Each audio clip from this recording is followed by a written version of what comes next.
The 27th of June, Saturday morning, 2026. A brief reading from the Common Buddhist Text, Guidance and Insight from the Buddha. Chief editor of this compilation is Dr. Mahadhamma Kosachod. We are currently in chapter 9, starting from the perspective of the Vajrayana tradition on the three types of wisdom. The perfection of wisdom is developed through three stages: wisdom through learning, wisdom through reflective contemplation, and wisdom through meditative development.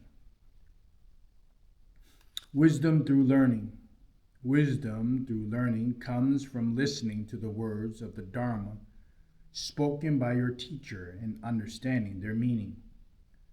This is cited from the words of my perfect teacher, page 409 through 410.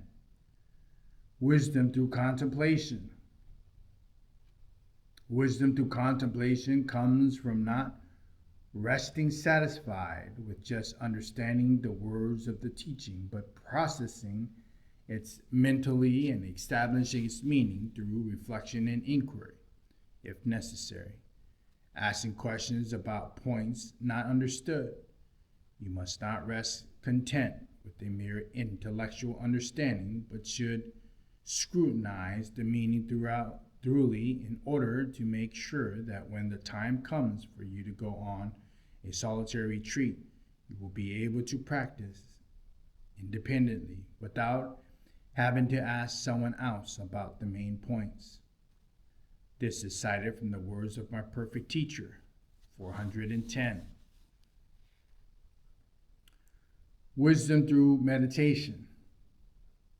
Wisdom through meditative concentration comes from experiential cultivation of what has been understood and gaining in convertibly personal realization of the actual nature of reality.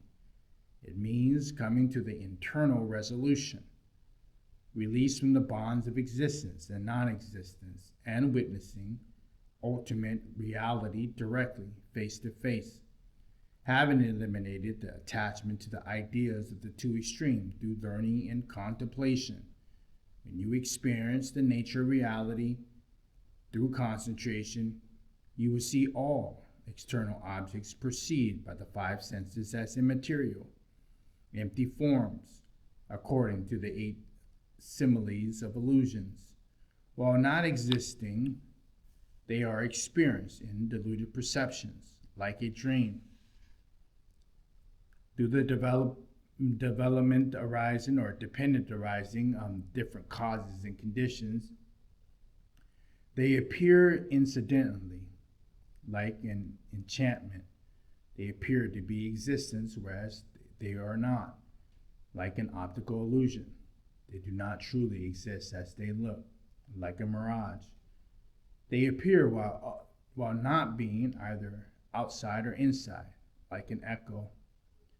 Without any material support or anything supported, they are like a city in the sky, appearing but without any inherent existence. They are like images in a mirror, appearing as all kinds of visions and hallucinations. They are like an apparitional city.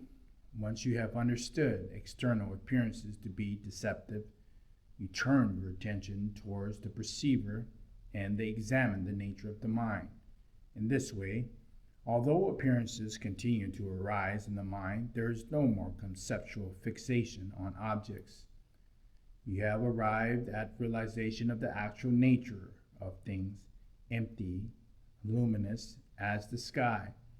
This is the perfection of wisdom.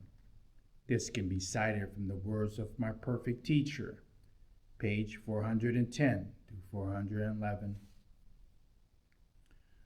We'll leave off here on this short reading today from the perspective of Vajrayana tradition on the three types of wisdom. As we pick up on dependent arising, meditation on the aspects of dependent arising. A brief reading and guidance and insight from the Buddha. Chief editor of this compilation is Dr. Mahadhamma Kosachan.